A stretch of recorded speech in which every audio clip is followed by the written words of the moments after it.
qual é seu real objetivo? Qual o porquê por trás do que você escolheu para atingir? Chegar no cargo mais alto possível de uma empresa de renome. Esse era o meu objetivo. O que me motivava e ainda motiva hoje é que percebo que meu trabalho é a melhor forma de honrar todo o trabalho e esforço que a minha família teve para me tornar o que eu sou hoje. Em especial, a minha mãe. Atingir meu objetivo era suprir meu ego, que na época, ou mesmo até 5 ou 6 anos atrás, continuava sendo, mesmo que sem saber o que realmente isso significava. Eu queria atingir esse cargo absoluto pela glória de dizer, eu venci. Era isso que eu queria. Contudo, as coisas foram ficando mais claras durante a minha jornada, quando eu comecei a me questionar. Todos que eu conheço fazem dessa forma para liderar pessoas. E os resultados deles são bem próximos uns dos outros. Isso não está ligado ao que eu quero de verdade, que é gerar uma mudança real. Então, o que eu posso fazer que eles não estão fazendo?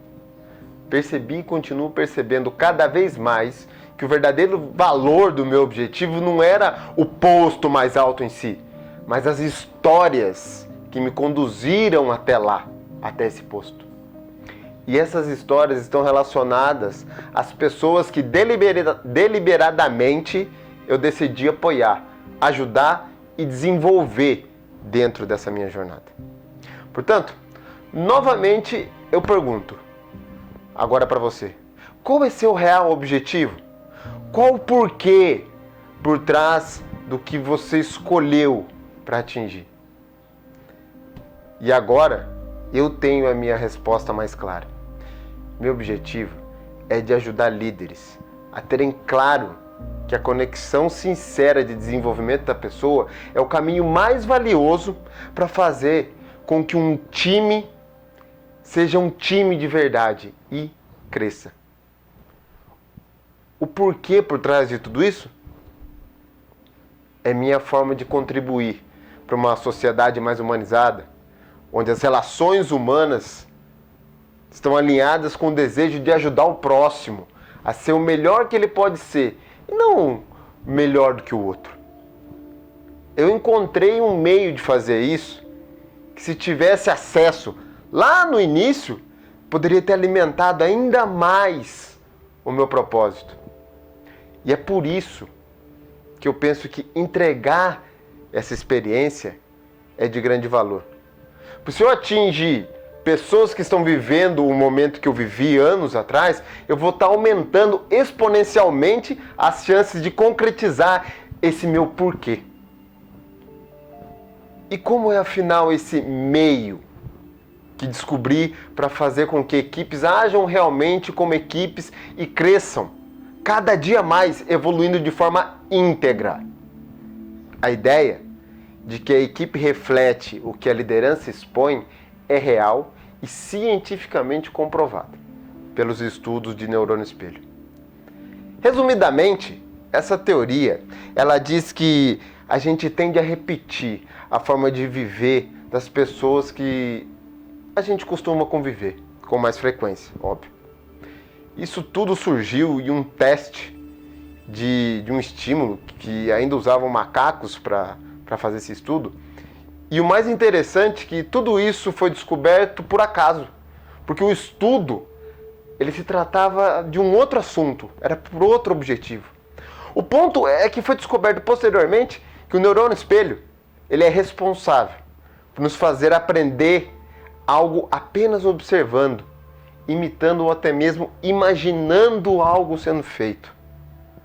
Logo, a afirmação de que a equipe copia o que o líder faz é cientificamente comprovada. Mas existe um ponto que intriga muitos líderes e aspirantes a esse papel. Por quê? Mesmo que estejamos fiéis aos valores e princípios declarados, fazendo exatamente o que pregamos, a equipe ou alguns colaboradores ainda tendem a fazer o contrário. Ou então, mais claramente com o assunto desse vídeo, se comprometerem com a causa. A resposta é direta. Porque fomos, não que eles foram, nós todos fomos condicionados a não ter como total verdade aquilo que ouvimos, mas sim o que enxergamos acontecer. E quando digo que fomos condicionados a isso, me refiro desde quando a gente era criança. Quer ver? Só alguns exemplos para tentar ajudar a esclarecer essa ideia. Na política, a grande tendência de se ver algo totalmente contrário ao que foi dito acontece desde que eu me conheço por gente. E acredito que no caso de vocês também. Quem tem irmãos, já tomou uns tapas do pai e da mãe porque bateu no irmão? Está se ensinando a não bater batendo. Eu estou vendo, não estou só escutando. Quantos casos não presenciou de pessoas que conhecia em que em algum momento tiraram vantagem de uma situação, mesmo sendo algo que diz não ser correto? Isso tudo acontece muitas vezes de forma inconsciente. E o que quer dizer isso? Que fazemos de forma automática, sem raciocinar com clareza. Enfim, eu acho que já deu para notar que gerar e alimentar o comprometimento de uma equipe é muito mais complexo do que parece ser. Benefícios e bens materiais não vão vincular um colaborador com a organização ou a equipe em um relacionamento duradouro. Isso é apenas a forma mais fácil de se pensar. É o básico. É claro que estamos falando aqui que é necessário sim que haja uma consciência correta do preço do trabalho de cada pessoa. Isso é óbvio. Questões extrínsecas e intrínsecas precisam estar unidas para gerar o comprometimento ideal. Como as questões salariais geralmente estão fora da mão do líder, pelo menos parte do controle disso, o foco dele, o foco do líder, tem que ser dado no valor intrínseco. E o que vem a ser isso? É o que nos faz sentir orgulho do que fazemos. É o que alimenta o nosso desejo de fazer.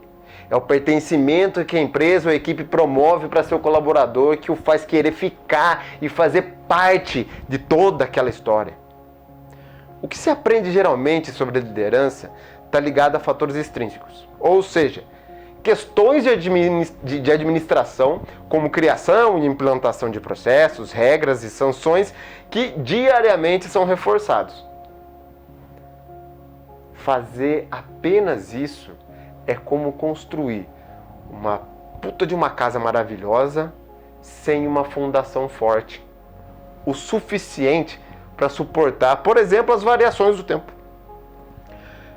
É necessário que existam os dois pontos, porém, as questões intrínsecas foram deixadas de lado, e isso faz com que as equipes tenham a sensação que não passam de mais um naquele lugar, o que não faz ter valor suficiente para que seja considerado um colaborador essencial.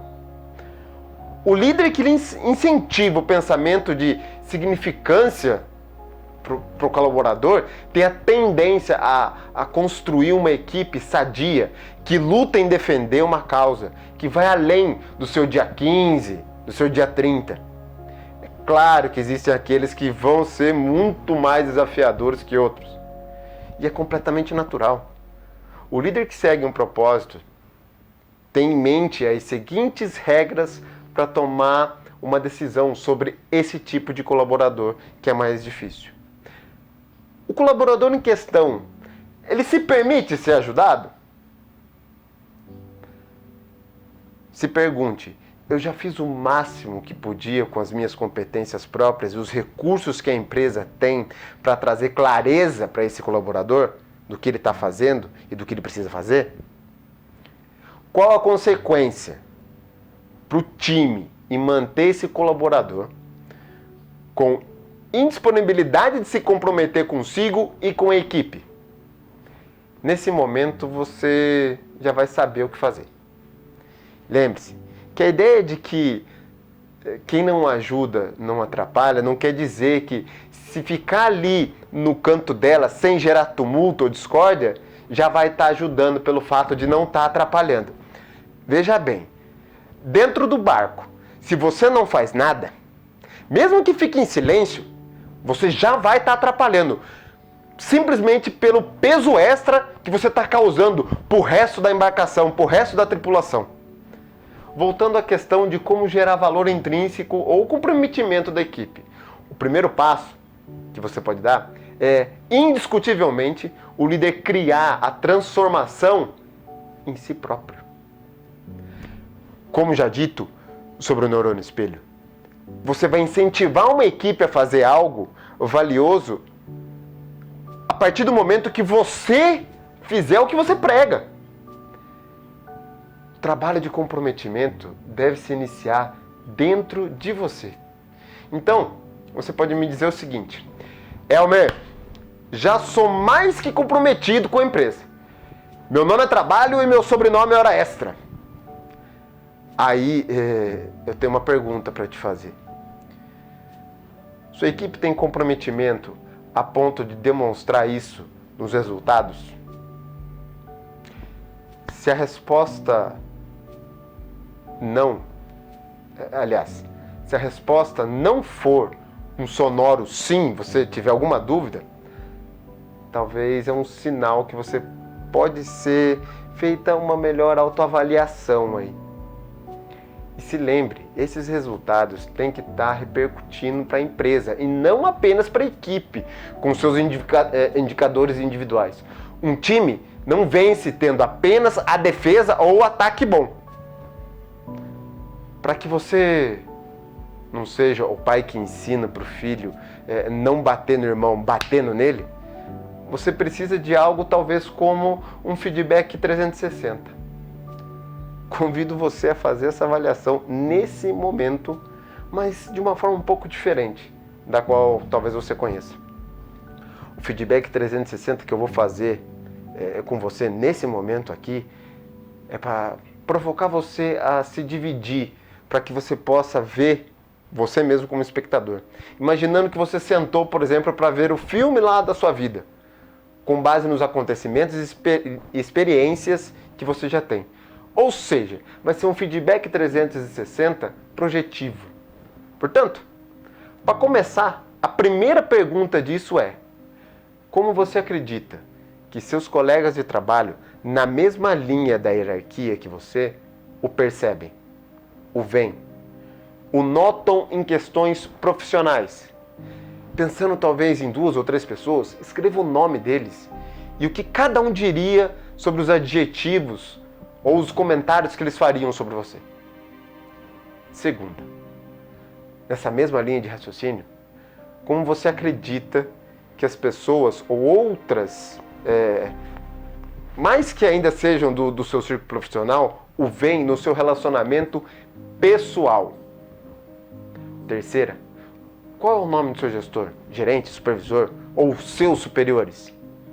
Quem são os nomes deles?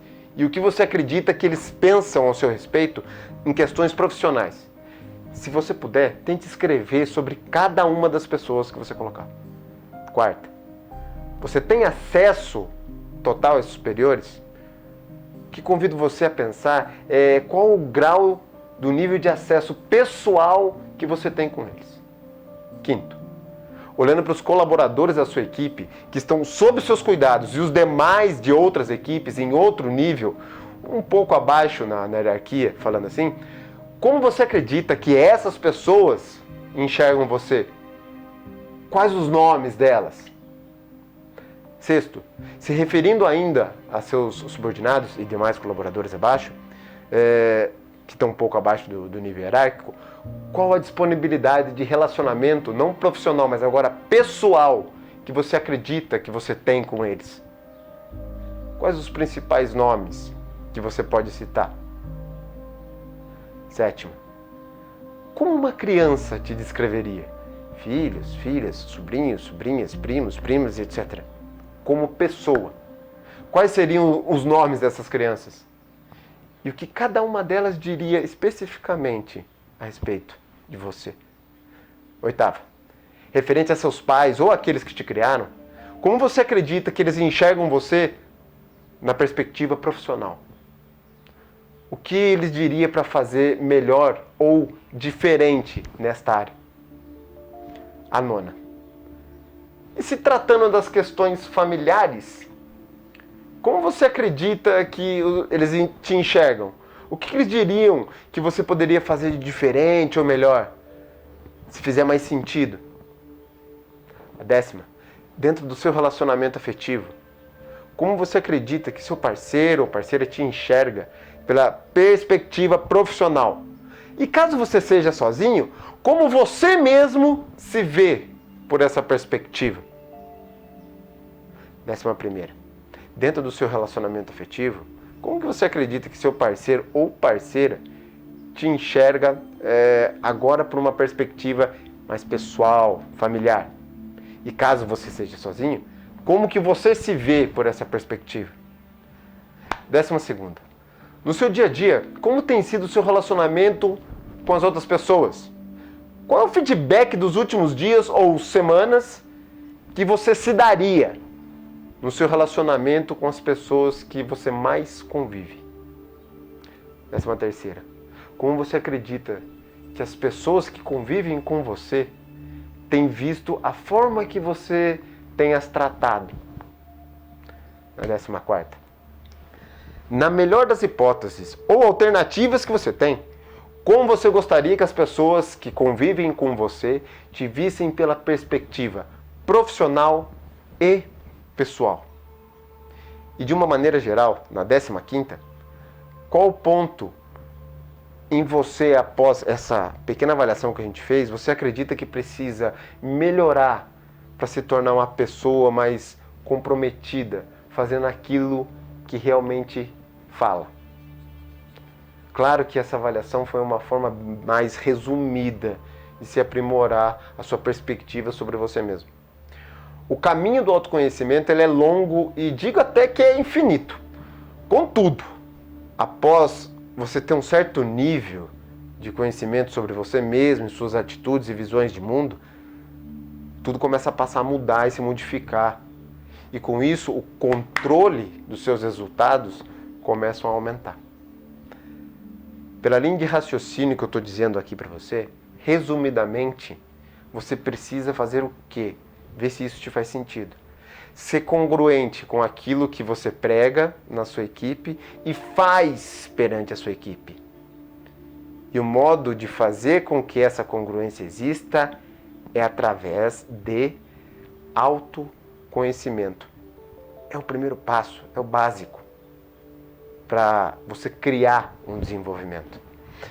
E levando pela linha intrínseca, e não apenas o que está no exterior, o que estou dizendo aqui é que é necessário, antes de mais nada, antes de qualquer coisa, entender o porquê se faz algo, que significa a parte intrínseca.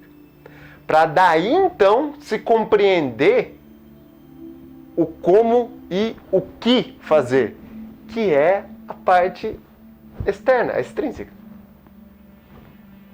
E como eu posso, ao mesmo tempo, incentivar a minha equipe a criar essa mudança junto comigo, para que assim a gente possa ter um crescimento mútuo. Talvez faça sentido para você essas linhas de raciocínio voltadas para uma postura de crescimento que eu vou dizer agora. Fica atento e vê se isso te faz sentido. Quanto e como você tem colaborado no desenvolvimento das pessoas ao invés de julgá-las? Olhando para quando você comete erros, você pode ser menos defensivo e mostrar essa atitude para sua equipe. Do que chega para você como informações, como você pode aproveitá-las melhor? Buscando oportunidades delas, ao invés de reclamações, por exemplo. Mude seu foco do poder para o bem-estar seu e da sua equipe. Deixe o poder de lado, o ego de lado. Foca um pouco mais no bem-estar. Elimine formas de enaltecimento próprio que diminuem os outros, em qualquer nível. Se lembre que não é ser melhor. O máximo que pode estar acontecendo é a pessoa estar melhor. E ainda assim, enaltecer isso não faz sentido como um líder que incentiva crescimento. Incentive meios de aprendizagem, como workshops, sessões de coaching, treinamentos e etc. Incentive o hábito de se autoavaliar, comunicar e de maneira aberta fazer isso trabalhando com a equipe. Incentive o questionamento do que é óbvio. Instrua, mesmo que usando a imaginação, como poderia ser o resultado se fizesse de outro jeito. O comprometimento ele só será criado quando se juntar o emocional com o racional. Nenhuma ferramenta, estratégia ou processo vai ter resultado contundente no médio e longo prazo se não tiver atrelado a essas questões emocionais do indivíduo, fazendo sentir e encontrar sentido real e valioso no que ele faz. A união disso é o que vai formar o comprometimento. Espero realmente ter te ajudado de alguma forma. Tchau, tchau.